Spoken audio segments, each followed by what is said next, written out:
Каждый ребенок свои первые азы в декоративно-прикладном искусстве, да и творчестве в целом получает, конечно же, в школе. Сегодня мы находимся в средней общеобразовательной школе номер 33.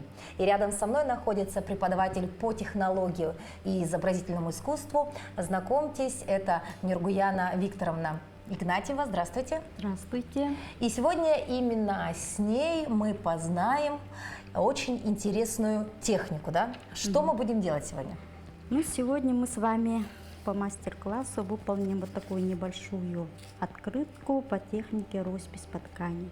Свободная роспись акварелью. Акварелью. То есть необходимо отметить, что здесь у нас по центру не бумага, да? Да, это ткань. Это ткань. Ткань. Угу. А как вообще называется эта техника? Ну, если вот простым языком мы раскрыли, да, это роспись. А есть ли у него какое-то такое профессиональное название? Есть, ну, его называют еще батик, но родом из Индонезии. Ну, восточные страны в основном занимались таким искусством. Ну, на острове Ява вот это их национальная такая вот традиционная одежда. Одежда. Да. То есть они расписывали одежду, да? Да. Мы можем вот здесь посмотреть, я вижу, да? Так, ну, видов росписи по ткани очень много. Основной способ это холодный батик. Ну, на острове Ява, конечно, в основном рисовали горячим воском. Или в переводе капля воска называлась. То есть батик. вот это воск? Это рисование воска. Ну, если отличие, да, здесь горячим воском рисуется, а здесь таким резервирующим составом, в котором есть резиновый клей, ну, это, либо это различные смолы могут быть. Ну, то есть это то, что делали традиционно, да, на острове Ява. Ага, конечно, сегодня смолой рисовать мы не сможем, да, ну и, конечно, воском, наверное, это тоже достаточно проблематично. У нас будет все. У нас, ну, тоже, это вот два вида я вам показала, да, а есть еще вот свободная роспись. Ну, как раз по свободной росписи мы сегодня и будем заниматься, и хочу я вам вот сейчас это, да? немножко показать свои работы, да, акварельные, свободная роспись по солевому раствору на ткани бязь. Это я рисовала пейзаж с фотографии реку Амгла. Вот видите, дорогие друзья, возможно, сейчас да, сложно будет передать, да, вот всю фактуру этого произведения искусства, потому что действительно, наверное, многие подумают, что это работа на холсте, да, очень схожа. На самом деле это полностью изображение нанесено на ткань бязь, да? Да. И вот именно только вблизи можно рассмотреть, насколько это красиво и уникально. Да, такую технику можно еще сочетать с вышивкой. Здесь мы посмотрим вторую работу. Вот эту. Вот это, да? Так, фоновая часть тоже расписана в этой технике свободная и вышита нитками мулиными. Вот какая кропотливая работа, да? Я даже сначала не заметила, если честно, да, что здесь у нас присутствует вышивка. Казалось, что это все разрисовано. На самом деле видно, да, вот как здесь у нас такие, да, ниточки мулине, и уже такой 3D-эффект получается, да? Да. Здорово. Здорово. Так, ну, начнем. Да, давайте начнем. Для этой техники способ рисования по солевому раствору. Главный ингредиент – это солевой раствор. Логично, да? Солевой раствор. В каком соотношении сразу возникает? Ну, на стакан воды 2 столовые ложки поваренной соли обычно. Только стакан воды должен быть, ну, кипяток сразу, кипятком. Обдать, да, до растворения. Значит, следующий шаг мы должны, конечно, роспись по ткани требует определенную технику, да. Обязательно условие ткань должна быть натянута. Либо на пяльцы, либо на подрамник, да. Но я нашла вот такой простой способ. Лайфхак, да, такой? Можно так сказать, подручные средства. Нам понадобятся канцелярские вот резинки. Резиночка понадобится, да? Кусочек ткани, бязь, обязательно белую, так как так, вот так. И вот. натягиваем резиночкой, да? Нам нужны боксы такие, да, пластиковые. Одноразовые. Одноразовая посуда пошла в дело. Так. Ну и натягиваем. При натягивании нужно учесть направление нитей, чтобы не перекосила ткань. А, то есть ниточки должны... Да, перекосов не должно быть.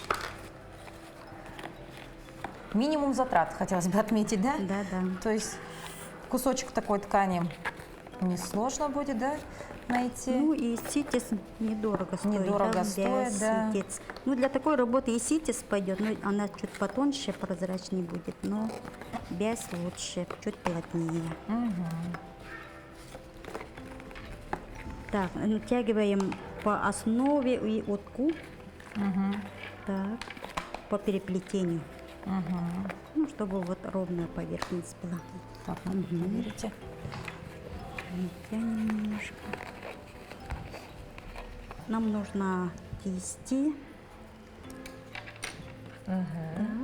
Кисти какого-то определенного Нет, рода? не обязательно. Можно Обыкновенные. обычные синтетические можно взять.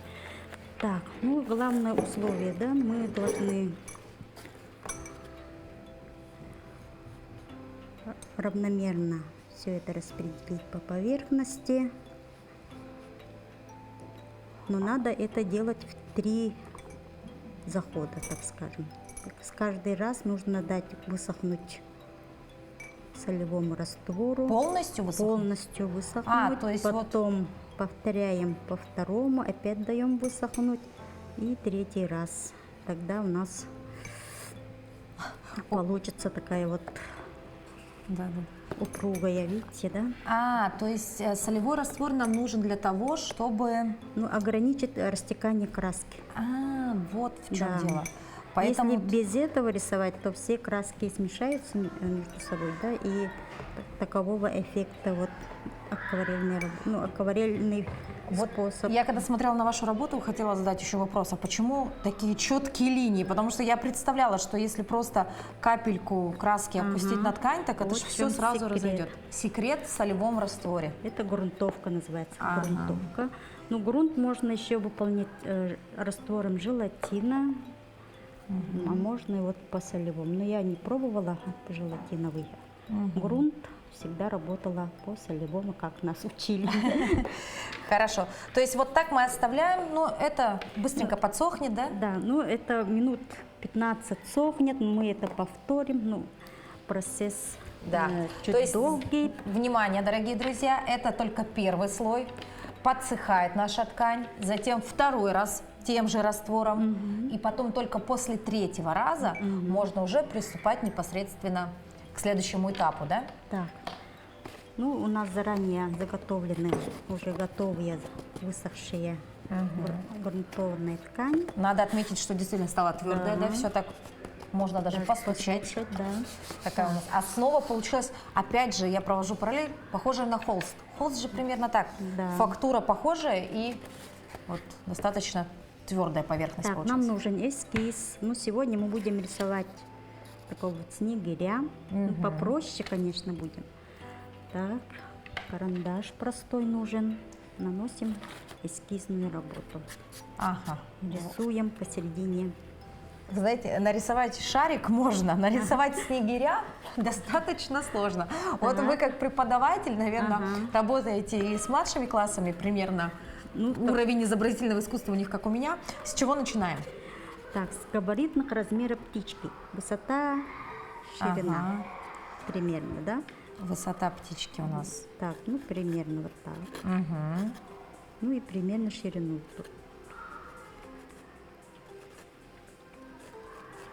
Мгм.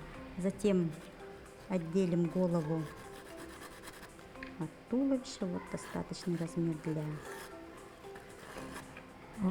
Это называется масштабирование, да, если не ошибаюсь, или что это? Ну да. Так, у меня какой-то будет вытянутый снегирь. Мгм. Чуть повыше. Повыше? Мгм. Так вот тут веточка будет у нас. Ага. Так, и начинаем Вырисовывать. вырисовывать голову сначала. Ну, такими. Так, голова у меня Да, простую. сузилась. Сначала простую форму, овально рисуем все. А вот у вас большой опыт, да? Да. А вообще, сколько лет вы уже В работаете этой школе я работаю, нынче будет 20 лет уже. 20 лет вы 20 работаете педагогом. Ага, в одной школе. В одной школе 20 лет. Мгм. То есть через вас прошли уже поколения, да, наверное? Да. То есть родители, уже их Да. дети. До внуков пока не дошло, наверное, еще рановато. Еще рановато. Да, но в целом, конечно же, вас, наверное, здесь знают, да? А вот сразу вопрос. А бывает дети, которые не умеют рисовать вообще? Есть, конечно. Бывает, есть, да? Ну, их надо мотивировать, даже малейшие успехи мотивировать. Ну, тогда они, если даже не рисуют, хотя бы пытаются. Пытаются. Мгм. Научиться рисовать можно, да? Можно. Так. Но главное желание. Если у ребенка желания нет, то все равно не заставишь. А современные дети охотно вот проявляют интерес вообще к различным виду творчества, да? Очень, Проявляют? даже очень, потому Да? что у нас с 1 класса ведутся в нашей школе кружки по внеурочной деятельности, разные, очень много. Они могут заниматься, ну, с 1 класса, ходят на подарки своими руками, работать с бумагой. Со 2 классами отдельно аппликашечка может быть. То есть это как дополнительный кружок? Кружок, да, обязательно, они обязательно ходят. Обязательно, да? Да. Ну, то есть нравится им, да, сейчас Да. вот? Да и сейчас и техник так очень много, да? Пожалуйста, вот тебе роспись. Так, теперь ткани. веточку нарисуем, направление веточки. Так, ну, примерно вот.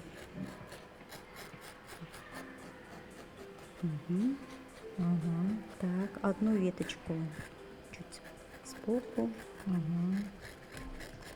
А вы знаете, я вот люблю говорить так, что, знаете, когда вот рисуешь, всегда же есть право на ошибку, потому что можно сказать, я художник, я так и вижу, да? Да. То есть вот у меня часто получился, да, совершенно другой снегирь. То есть у вас такой очень упитанный, с правильными формами.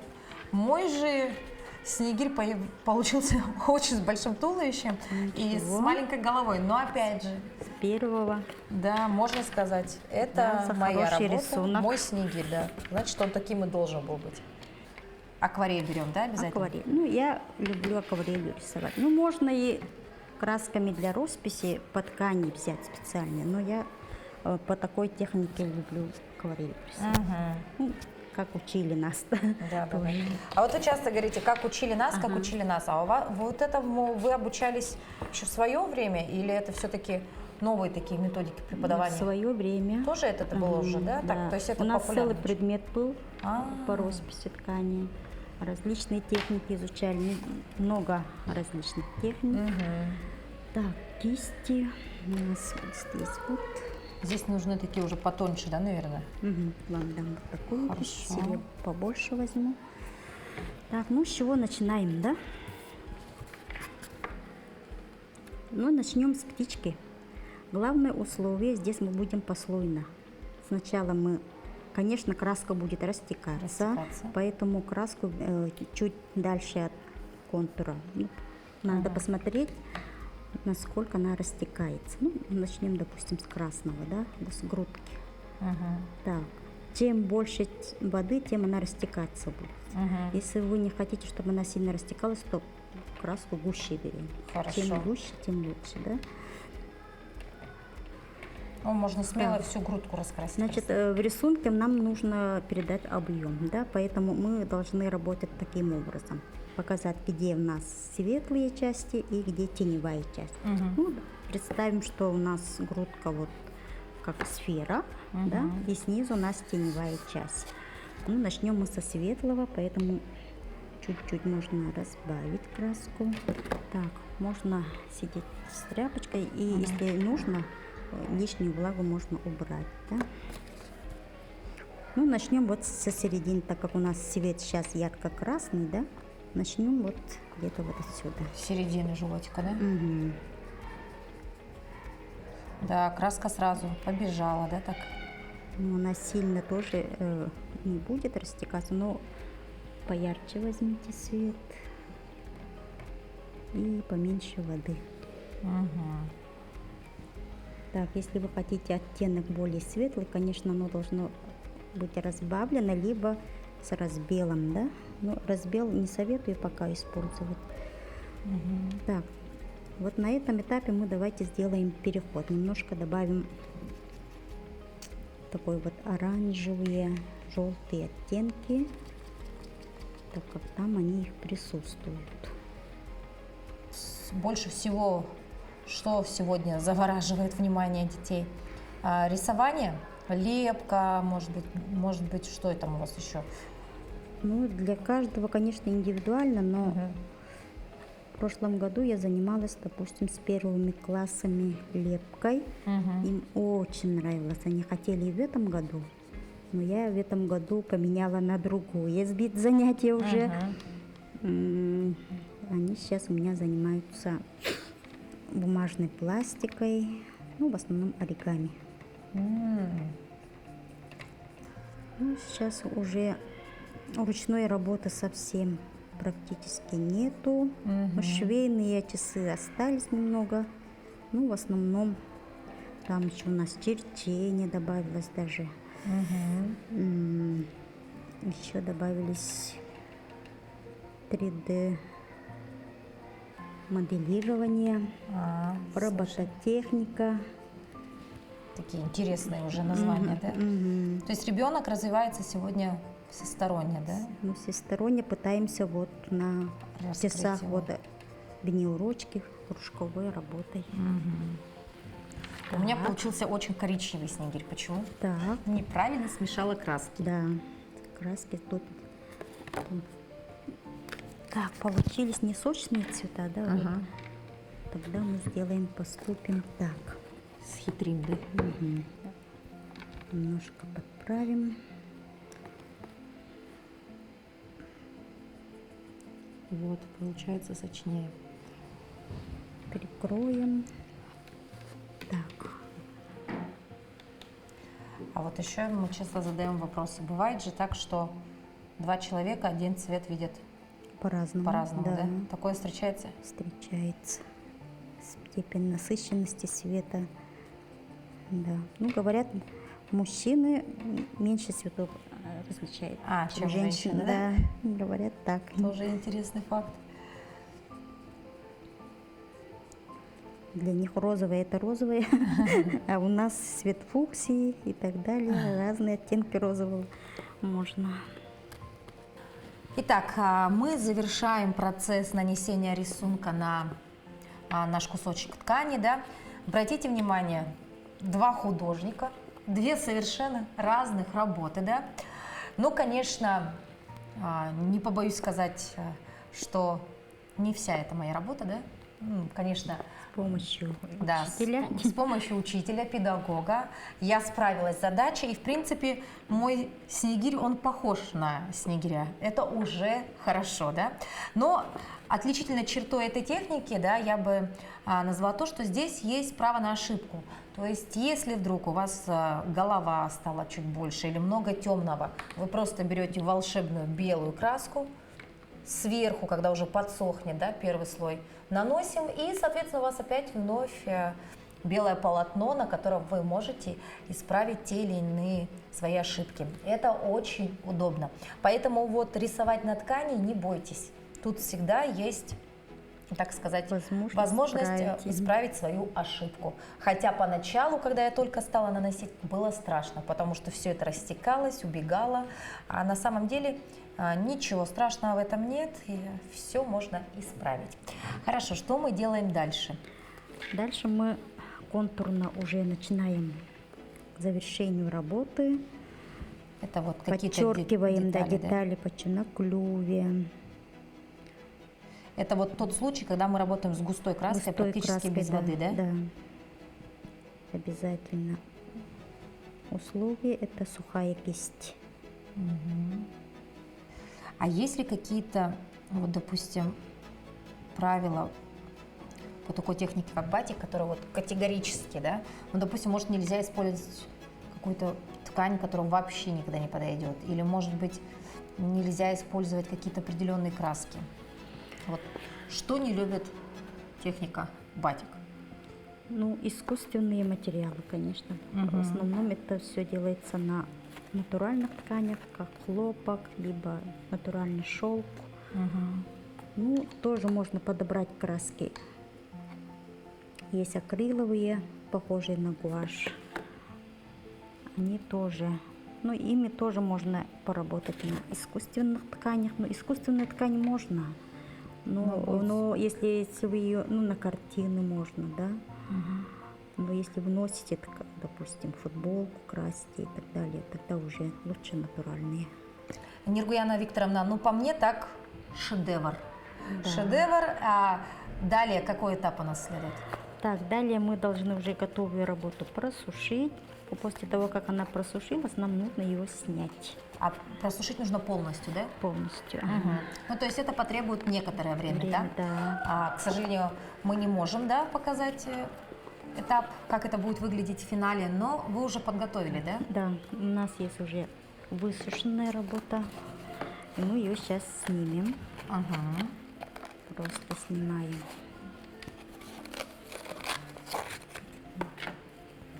Ну, краска быстро сохнет, да? Это займет Да, пару часов, да? Да, нет, там меньше даже. Меньше даже, да?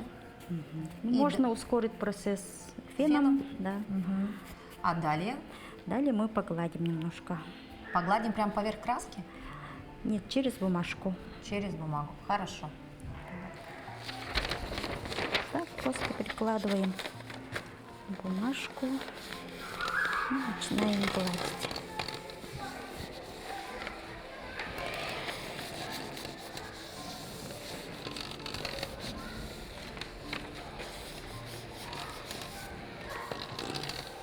Можно пару брать. Ну и чуть-чуть вот, где нету краски, можно еще приложить утюг. Следующий этап у нас оформление работы. Для оформления нам для работы нужно будет картон, дальний цветной картон. В зависимости, конечно, от картины мы можем подобрать. В контрасте розовый, да, будет? Да, в розовом лучше или И зеленый. зеленым. В розовом, мне кажется, лучше. Ярче, да? Ярче будет. Ага. Так, значит, здесь мы с вами приложим и посмотрим, вот как раскадровку такую сделаем. Так, возьмем карандаш и наметим. Ну, хочется, чтобы веточки были видны вот больше. То есть подбираем, да, что на картинке мы хотим оставить, да, чтобы было четко видно. Уголки карандашиком отмечаем. И излишки ткани Убираем.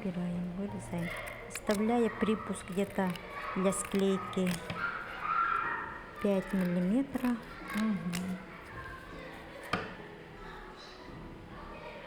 Такую работу, конечно же, нельзя подвергать, да, какому-то, Да. да, влажному, так сказать, действию, да, то есть это нужно беречь от влаги, да, От солнечных лучей. от солнечных лучей также, да, нужно беречь. Акварель может выцветать. Так, вот на этом этапе мы берем клей-момент. Я беру обычный клей-момент, классический. Ну и, собственно, к нашей рамочке, нашей открытки приклеиваем наш кусочек Так, ткани. клей, конечно, вот так вот не наносим.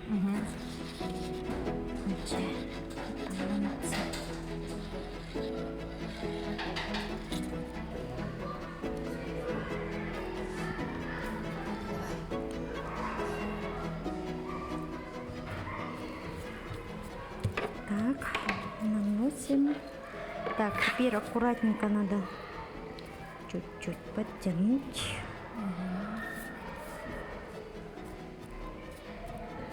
Тоже по направлению нитей. Так, и осталось прикрыть белой бумагой заднюю часть. все должно быть идеально, да?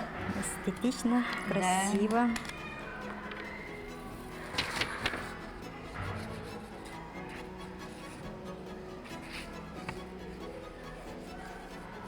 Вот таким образом наша handmade открытка готова практически, да? Напоминаем вам о том, что сегодня мы с Нургуяной Викторовной работали в технике свободной росписи по солевому раствору, да? Это очень интересный, увлекательный процесс. Ну и, собственно, конечно, получить подобную открытку, сделанную своими руками, это, конечно, очень не просто красиво, да, это уникально, это очень памятно. Нургуяна Викторовна, спасибо большое. Мы желаем вам творческого вдохновения, благодарных учеников. Спасибо. И пускай вот ваши умения и ваш талант передается именно вашим любимым ученикам. Спасибо Спасибо. большое. Ну а мы увидимся с вами. До новых встреч. Всего доброго.